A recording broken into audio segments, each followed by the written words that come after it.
चेतना, तुम इतनी चिंतित क्यों हो?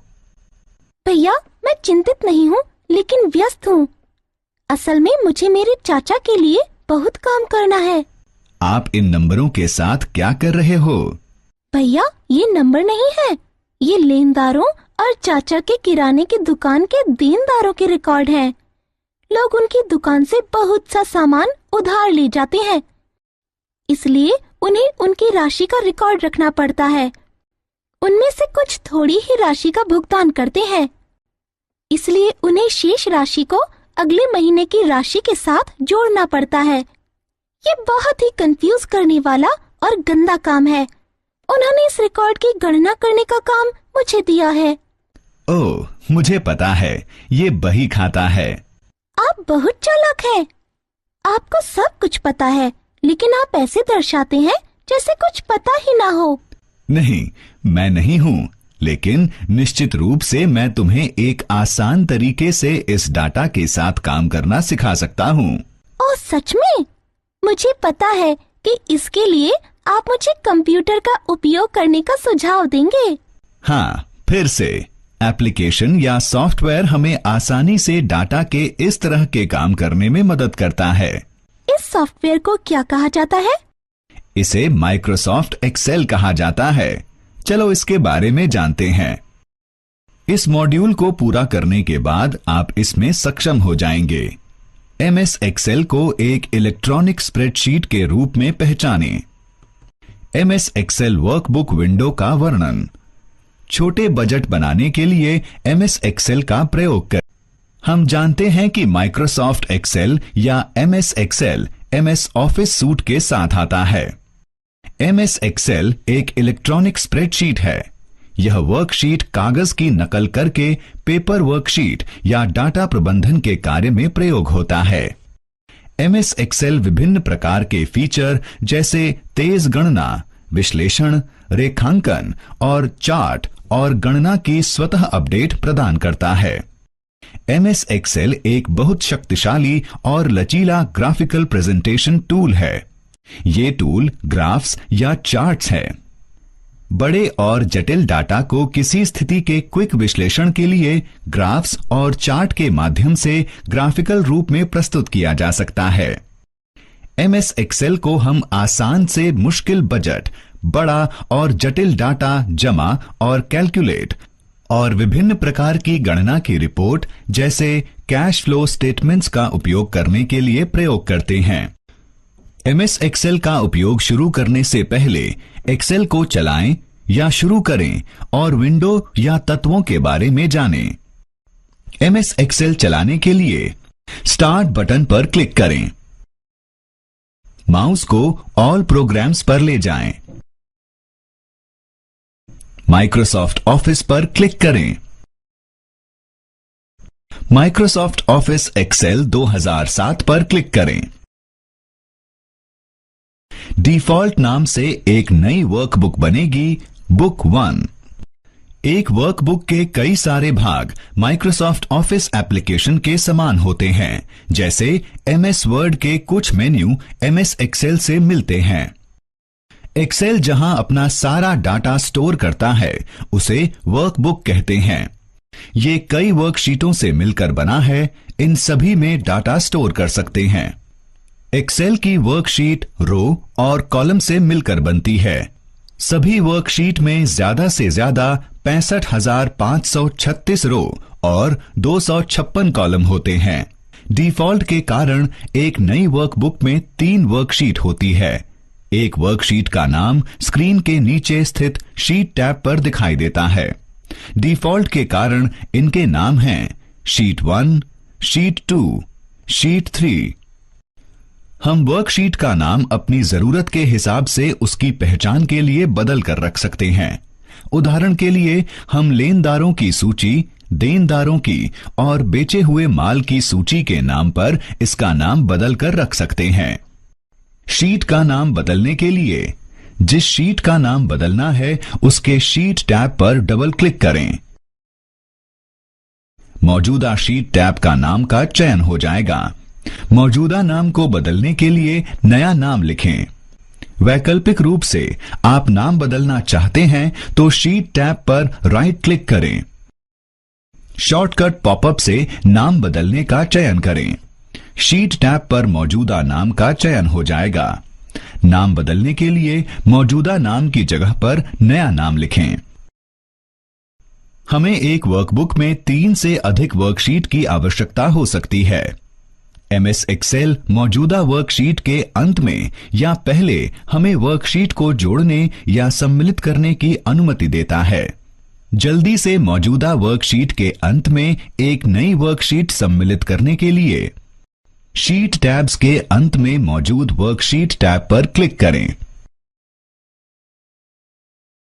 डिफॉल्ट नाम की एक नई वर्कशीट मौजूदा वर्कशीट के अंत में डल जाती है। मौजूदा वर्कशीट के पहले एक नई वर्कशीट सम्मिलित करने के लिए वर्कशीट का चयन करें। होम टैब के सेल ग्रुप में इंसर्ट क्लिक करें। क्लिक करें इंसर्ट शीट। डिफॉल्ट नाम के साथ एक नई वर्कशीट इंसर्ट हो जाती है। मौजूदा शीट टैब पर राइट क्लिक करें और फिर क्लिक करें इंसर्ट। इंसर्ट डायलॉग बॉक्स दिखेगा। नई वर्कशीट डालने के लिए पहले क्लिक करें वर्कशीट, फिर जनरल टैब पर क्लिक करें ओके। आप एक बार में एक से अधिक वर्कशीट सम्मिलित कर सकते हैं। एक ही बार में एक से अधिक वर्कशीट सम्मिलित करने के लिए कीबोर्ड में शिफ्ट की को दबाएं और फिर ओपन वर्कबुक के जिस वर्कशीट के शीट टैब को आप सम्मिलित करना चाहते हैं उसके उस नंबर का चयन करें। उदाहरण के लिए अगर आप 3 नई वर्कशीट जोड़ना चाहते हैं, मौजूदा वर्कशीट में 3 शीट टैब का चयन करें।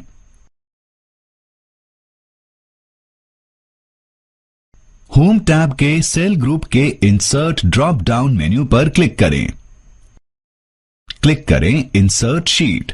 वो सारी वर्कशीट जिनका आपने चयन किया है इंसर्ट हो जाएंगी। चयनित शीट टैब को आप राइट क्लिक करें और फिर क्लिक करें इंसर्ट। इंसर्ट डायलॉग बॉक्स दिखेगा।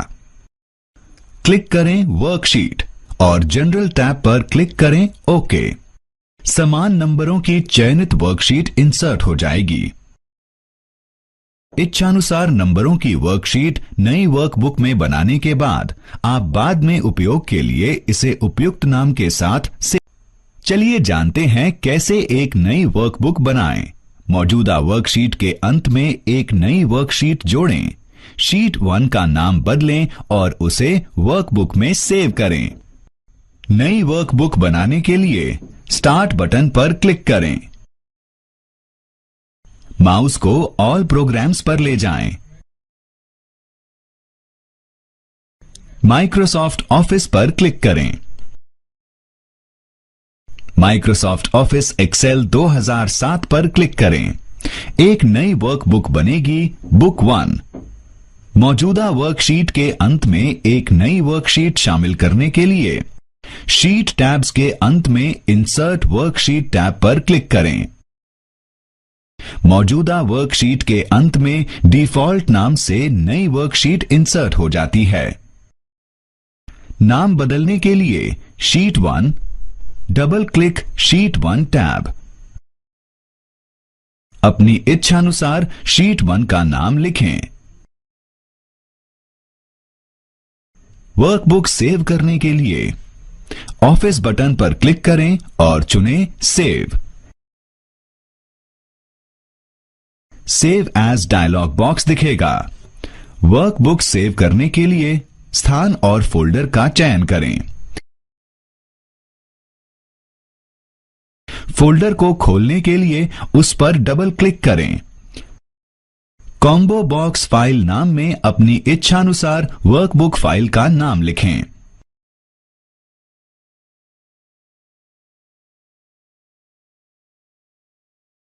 Save as type drop down menu में से विभिन्न प्रकार के वर्कबुक का चयन करें। डिफॉल्ट रूप से ये एक्सेल वर्कबुक स्थापित हो जाएगी। वर्कबुक सेव करने के लिए सेव पर क्लिक करें और डायलॉग बॉक्स में से सेव एज को बंद करें। संक्षेप में चलिए नीचे के चरणों में जानते हैं वर्कबुक बनाना, नई वर्कशीट इंसर्ट करना, वर्कशीट का नाम बदलना और वर्कबुक में सेव करना।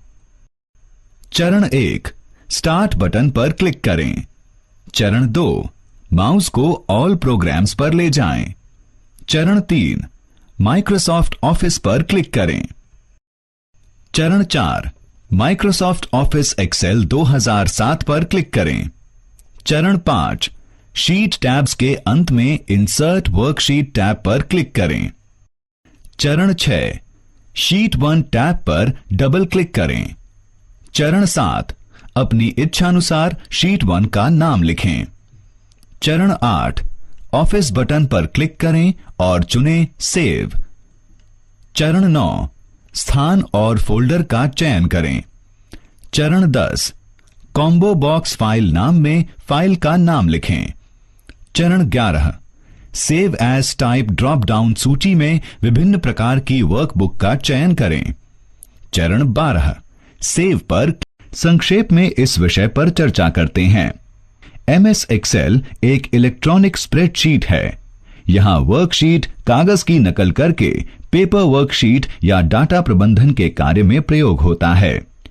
MS एक्सेल का उपयोग करके हम आसान से जटिल बजट, लंबे और जटिल डेटा को स्टोर करके लिए विभिन्न प्रकार और उसकी गणना करके प्रदान करता बड़े है और विभिन्न प्रकार की अकाउंट रिपोर्ट बना सकते हैं। इसका एक्सेल अपना सारा डाटा वर्कबुक पर स्टोर करता है। एक्सेल की वर्कशीट प्रिंट पर ले जाकर कॉलम से मिलकर बनती है। के लिए सभी वर्कशीट चयन करें। ज्यादा से ज्यादा 65,536 रो और 256 कॉलम होते हैं। बदलाव करने के विकल्प प्रदान करके मदद करता है। हम मार्जिन्स को बदल या परिवर्तित करके अन्य पेज सेटअप विकल्प और हेडर और फुटर को प्रिंट प्रीव्यू के साथ संशोधित कर सकते हैं। डिफॉल्ट रूप से प्रिंट विकल्प मौजूदा वर्कशीट को प्रिंट करता है, हालांकि हम वर्कशीट के विशिष्ट स्थान को भी प्रिंट कर सकते हैं। विशिष्ट स्थान को प्रिंट करने के लिए प्रिंट करने वाले स्थान या रेंज का चयन करें। ऑफिस बटन पर क्लिक करें। माउस को प्रिंट पर ले जाएं। प्रिंट पर जाकर क्लिक करें। प्रिंट डायलॉग बॉक्स प्रकट होगा। प्रिंट करने वाले स्थान या रेंज का चयन करें और क्लिक करें ओके। वर्कशीट को प्रिंट करने के लिए ऑफिस बटन पर क्लिक करें। माउस को प्रिंट पर ले जाएं। प्रिंट पर जाकर क्लिक करें। प्रिंट डायलॉग बॉक्स प्रकट होगा। प्रिंट के भागों को देखो। इसके विभिन्न प्रिंट विकल्प हैं।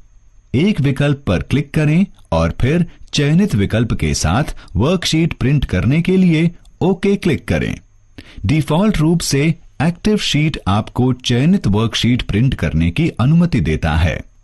चयन आपको वर्कशीट का चयनित हिस्सा प्रिंट करने की अनुमति देता है। संपूर्ण वर्कबुक आपको संपूर्ण वर्कबुक प्रिंट करने की अनुमति देता है।